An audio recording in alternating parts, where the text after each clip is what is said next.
बोलिए श्री सत्यनारायण भगवान की जय। श्री सत्यनारायण भगवान की कथा का ये दूसरा अध्याय है। श्री सूत जी बोले कि हे ऋषियों, जिन्होंने पहले समय में इस व्रत को किया है उनका वृत्तांत कहता हूँ, ध्यान से सुनो। एक सुंदर काशीपुरी नगरी में अति निर्धन ब्राह्मण रहता था। वह भूख प्यास से अति बेचैन हुआ करता था और नित्य ही पृथ्वी पर घूमता फिरता था। ब्राह्मणों से प्रेम करने वाले भगवान बूढ़े ब्राह्मण का रूप धारण करके उसके पास, उस विप्र के पास जाकर के आदर से पूछने लगे कि हे विप्र, तुम नित्य दुखी हुए पृथ्वी पर क्यों भटक रहे हो, क्यों घूमते रहते हो? हे श्रेष्ठ ब्राह्मण, यह सब मैं आपसे सुनना चाहता हूँ, मुझसे कहो।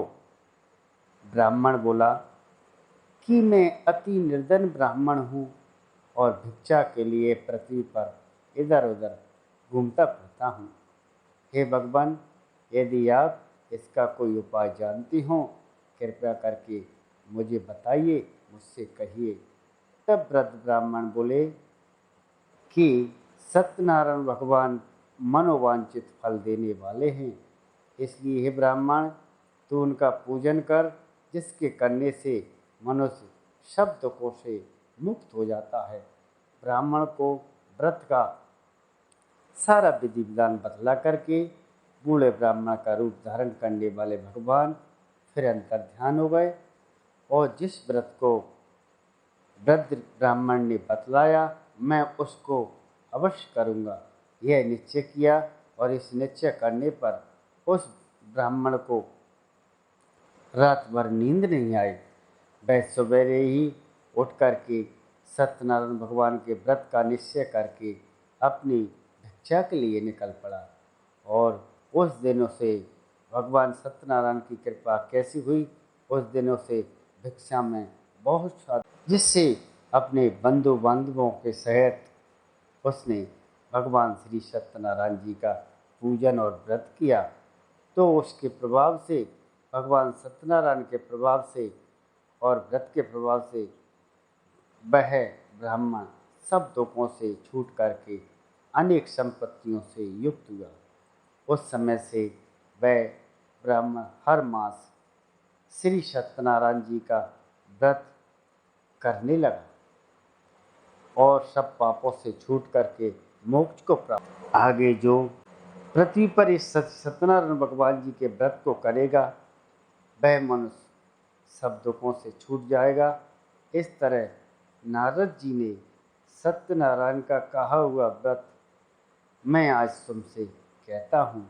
हे विप्र, अब और क्या कहूँ? ऋषि बोले, हे मुनीश्वर, इस संसार में इस ब्राह्मण से सुन करके किस किसने इस व्रत को किया है, वह हमारी सभी सुनने की इच्छा है।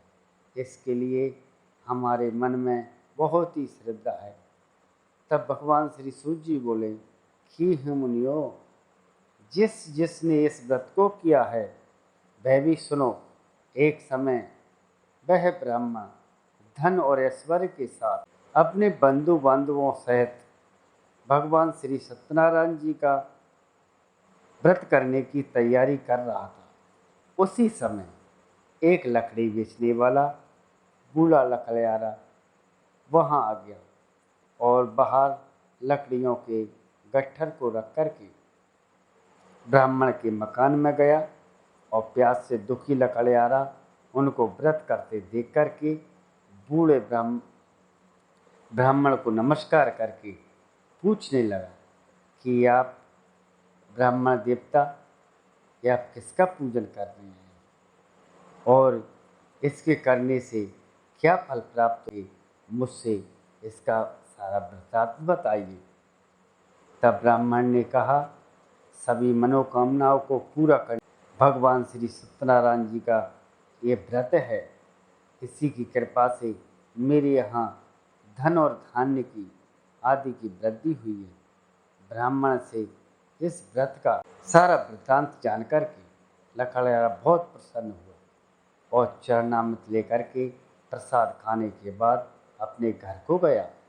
लखड़ियारे के मन में इस प्रकार का संकल्प हुआ कि आज जो ग्राम में लकड़ी बेचने से मुझे धन मिलेगा, धन प्राप्त होगा, उसे से भगवान श्री सत्यनारायण देव जी का उत्तम व्रत करूँगा। वह मन में विचार कर बूढ़ा लकड़ियारा लकड़ियों को अपने सिर पर रख कर के जिस नगर में धनवान लोग रहते थे, ऐसे सुंदर नगर में वह जा पहुंचा। उस दिन उन लकड़ियों के दूने चौगने दाम मिले। वह लकड़ियारा बहुत ही प्रसन्न होकर के पक्के केले की फली, शक्कर, घी, दूध, गेहूं का आटा आदि लेकर के भगवान श्री सत्यनारायण देव जी के पूजन की तैयारी करने लगा और अपने घर पर सभी भाइयों को बुला करके, सभी बंधुओं को बुला करके श्री सत्यदेव जी का पूजन और व्रत किया। उस व्रत के प्रभाव से वह बूढ़ा लकड़ियारा धन दान से युक्त हुआ और संसार के सभी सुख भोग करके सीधा अंत में वैकुंठ धाम को चला गया। इति श्री सत्यनारायण व्रत कथा रेवा खंडे द्वितीय अध्याय, ये दूसरा अध्याय पूरा होता है।